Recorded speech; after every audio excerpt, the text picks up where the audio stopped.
Anna, I'm so excited to talk to you today about purpose. Why do we need purpose? How do we find it? How can we live it? And how can we fine tune it? So you go and you tell us, why is purpose important?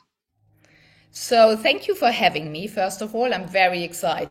I think what you're doing is amazing. And I had some look at the website and I just love your project and, really getting role models on there, for younger women or other women. So, well done for doing that.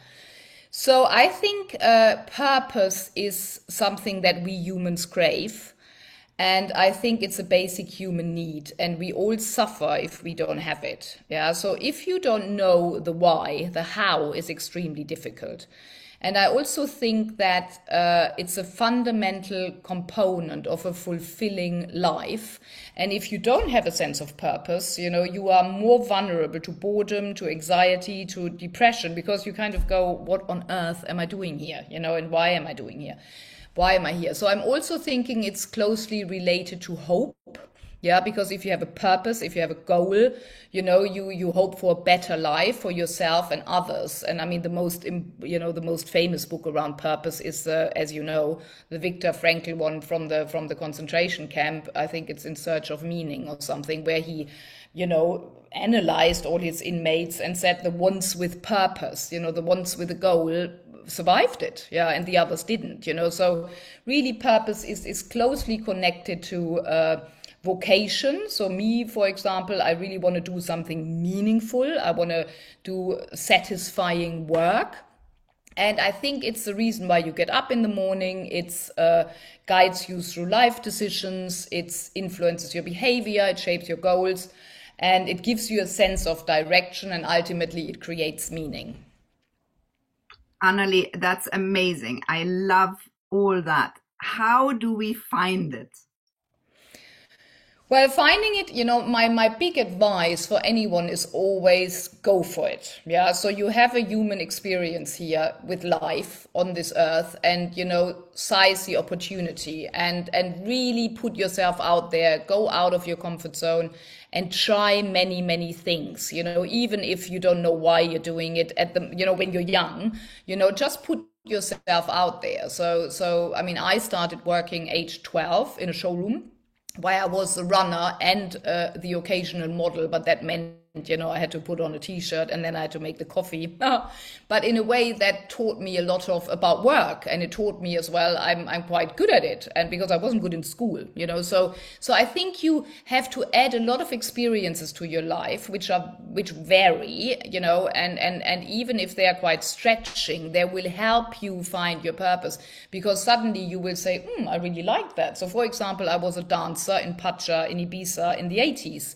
16. Well, I was on stage, not I wasn't on the box. I wasn't as good as that, but I was kind of next to the professional dancers. But I suddenly thought, oh, I quite like that, being on stage now, getting attention, and I worked really hard and I earned a lot of money and, for my age. And I also saw the dark sides of Ibiza, which probably helped me, later not to fall into that, being on my own in London or whatever. So, every experience will get you closer to your purpose. So put yourself out there, experience lots of things and see what feels fulfilling, what triggers you, what doesn't trigger you, what makes you happy, the next day, and you will get there. So if I want to talk about what we do at Shine, we help companies to get more women to the top. We want to make the corporate world a more human place.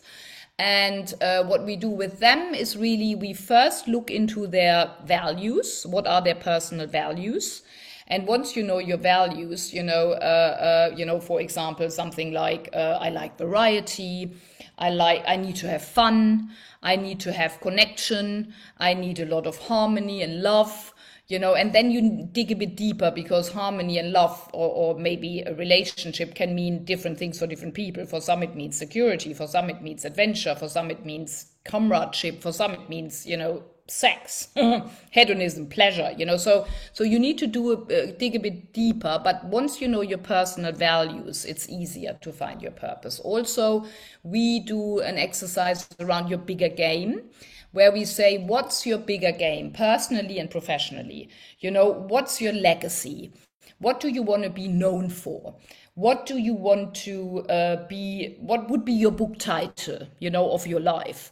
And by just giving yourself the luxury of time to think about that, and we have lots of techniques, where we go into your subconscious as well, which is talk it out, what Chris is doing. My husband, it's an app you can download where you talk, 10 minutes a day, and you get closer to, your purpose. So we use lots of techniques where we tap into your conscious brain, your subconscious brain, and we kind of get it out of you. So you come out of Shine really understanding your bigger game, which is probably as close to your purpose as you can get. And frankly, this can be something that just comes to you like that, or it can be something you need to develop. I mean, I personally found my purpose when I was still in the corporate world, working for a big media company called Bertelsmann, and I went to the Landmark Forum, where, by the way, I'm going again, end of the month, so I'm doing it again after 20 years, so always working on my purpose.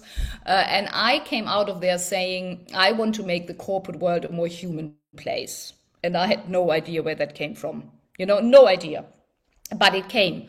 And it's still my mission. So Shine is all about making business more human by having more women at the top of businesses, which then makes it more inclusive, makes it, brings out all the female qualities, we have and we need to bring to the top of governments and companies. And funny enough, also it makes companies more profitable, so that's good. That's why I have clients who pay for this.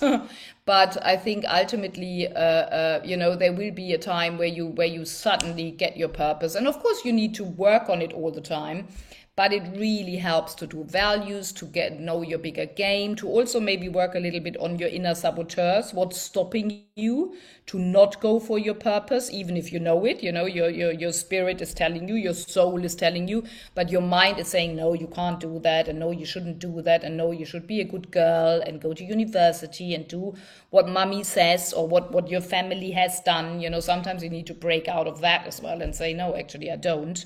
And it will come to you. And I also think, generally, if you push energy out into the universe and you say, I want to find my purpose, you will, because the universe will listen. Maybe not exactly on that day, but maybe a week later or a year later, it will come to you because you will attract that. Annalie, I love all that. That's such good advice. Anna, what do you think is good for people who think they know their purpose and to hone in and to really get to the nitty gritty part of this process? Well, I think three things. So the first one is it's really nice talking about all of that and going to lovely workshops and, and thinking, oh, this is amazing. But the most important thing is action. Yeah. So actions are louder than words. So you need to put some bold moves into your calendar or into your mind and really go for it. Yeah. So you need to have actions, so if this is my purpose, what am I going to do? And then you need to measure your success. You have to have goals, so you need to make a plan and then you need to stick to it. That's number one. Number two is you don't have to do it alone. Yeah, so you need to find allies. You need to find other people, like-minded people who can help you. So you need to train that muscle to ask for help.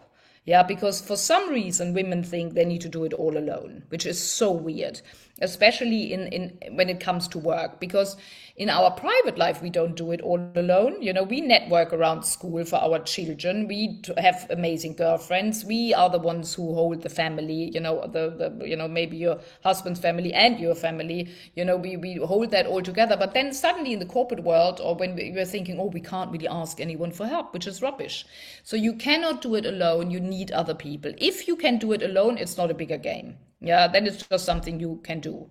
Yeah, so it's just a to-do list. So don't do it alone. Ask for help, and help others, so reciprocity, obviously. And I think the fourth one is really understand your inner saboteurs, your gremlins, and don't let them stop you. Because if you're riddled with limiting beliefs and if you don't believe in your potential, which we see again and again at Shine, that's actually one of the first exercises we do is really, understanding your saboteurs. then your progress or your pace will always be quite slow because you're always battling with these voices who tell you, oh no, you shouldn't do that, or I'm not good enough. And then it takes 50 years until you do it, which is a bit of a shame. Anna, thank you so much for chatting about purpose today. Anyone out there who is not sure about their purpose, sign up to Anna's Shine courses there several times, 4 times next year. You already got dates in the calendar. Thank you, Anna. Formidable business coach and Shine entrepreneur, Anna Barris Brown. Thank you so much. Thanks for having me.